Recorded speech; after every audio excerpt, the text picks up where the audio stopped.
Hello नमस्ते, स्वागत आहे तुमचं चैत्रा पाटील रेड्डी या चॅनलमध्ये। तर आता आम्ही आहोत ॲलिपीमध्ये। तर आम्ही निघालोय आता एक सुंदर असं बेट पाहायला। तर इथे ना एक आयलंड आहे, त्याचं नाव आहे पाथीरामनल बेट म्हणून आहे। तिथे जाताना फक्त बोटीनेच जावं लागतं। सो तुम्ही शेवटपर्यंत व्हिडिओ नक्की बघा, आवडला तर लाईक करा आणि कमेंट करून सांगा की व्हिडिओ कसा वाटला। आणि अजूनही माझ्या चॅनलला सबस्क्राइब केलं नसेल तर नक्की सबस्क्राइब करा। जाताना मस्त अशी गाणी सुद्धा लावली होती।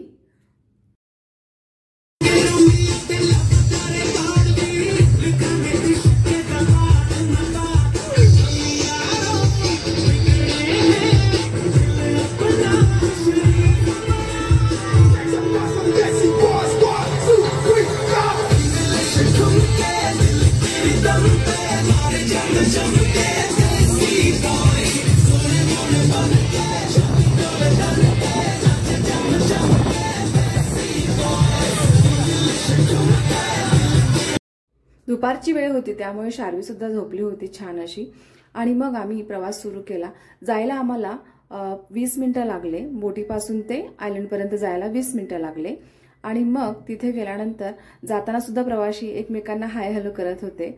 आणि जाताना इथे पाणी आता जे निखळ दिसत आहे, पण ऍक्च्युली काही ठिकाणी खूप शेवाळ लागलेली सुद्धा होती। सो आता आम्ही पोहोचतोय थोड्या वेळातच।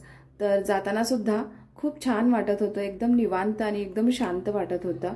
खरंच खूप सुंदर आहे, चहूबाजूने पाणी आणि मग आपण बोटीने प्रवास करताना एक वेगळाच एक्सपिरियन्स येतो। बेटावरती पोहोचायला अजूनही 5 मिनिटं बाकी होते आणि तोपर्यंत मग शार्वी झोपेतून उठली। उठल्यानंतर पाणी पाहून ना ती खूप खुश झाली।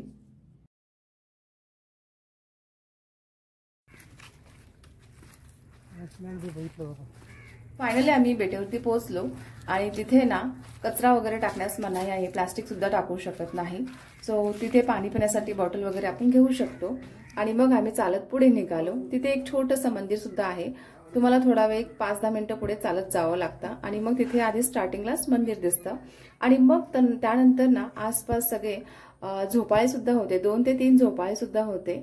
आणि तिथे सुद्धा आम्ही थोडा वेळ मस्त झोका वगैरे घेतलो, मी सुद्धा आणि शार्वी सुद्धा। आणि छान वाटलं खूप। आणि साईडलाच ना एक लहान मुलांसाठी पार्क आहे, खूप छान आहे तिथे सुद्धा। लहान मुलं जर लहान मुलं असतील ना तर तुम्ही तिथे तासभर मस्त वेळ घालवू शकता असं आहे। तर लहान मुलांना तिथे खेळण्यासाठी भरपूर गोष्टी असल्यामुळे ना लहान मुलांना घेऊन जाऊ शकतो आपण। तिथे असणारा डक ना शार्वीला खूपच आवडला होता, त्यावरती बसली होती पण ती उठायलाच तयार नव्हती, खूप उशिरा त्यावरती ती खेळत होती। से बाय।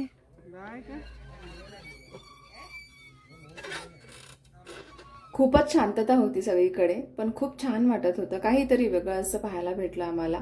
आणि मग जाताना शार्वी उठलेली होती त्यामुळे ती सुद्धा गाण्यावरती ना ताल धरूनच होती।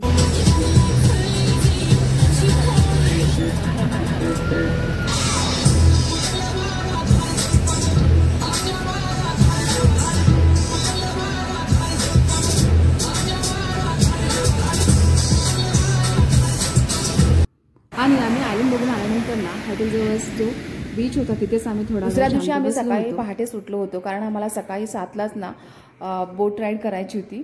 तर शार्वी सुद्धा उठली होती, मस्त आवरली सुद्धा, पण शूज तिला पप्पाकडूनच घालायचं होतं। तोपर्यंत मी आवरत होते, तोपर्यंत शार्वी सुद्धा आवरले आणि मग आम्ही मस्त बोट राईडला गेलो। आम्ही पोहोचलो लवकरच आणि मग आमची बोटिंग राईड सुरू झाली आणि मस्त असा सूर्योदय झाला होता। त्याची किरणं अशी मस्त सगळीकडे पसरत होती, तांबूस कलरची, गुलाबी कलरची, असं छान वाटत होतं सकाळ सकाळी। आणि निसर्ग तर तुम्ही बघू शकता किती छान असे सगळीकडे हिरवेगार असे नयनरम्य दृश्य होतं। आणि पाण्यातून राईड करायची म्हणजे बापरे, खूपच एक विलक्षण असा अनुभव होता आमच्यासाठी। आणि शार्वी सुद्धा उठली होती लवकरच, त्यामुळे ना तिला सुद्धा हे गंमत वाटत होतं, आपण पाण्यातून का जातोय। तर आम्ही खूप सारे व्हिडिओज आणि फोटो सुद्धा काढले। बोट राईड करत असताना ना तुम्हाला आसपास ना विविध प्रकारचे बोट्स दिसतील।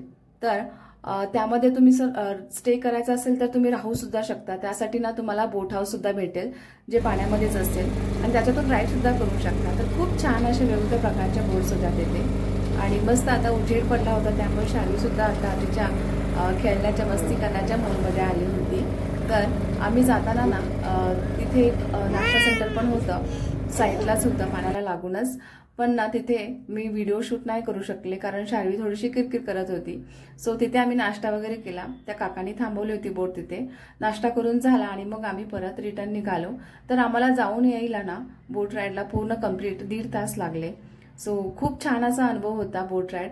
ऍक्च्युली हे जे पाणी आहे ना समुद्राचं बॅकवॉटर पाणी आहे.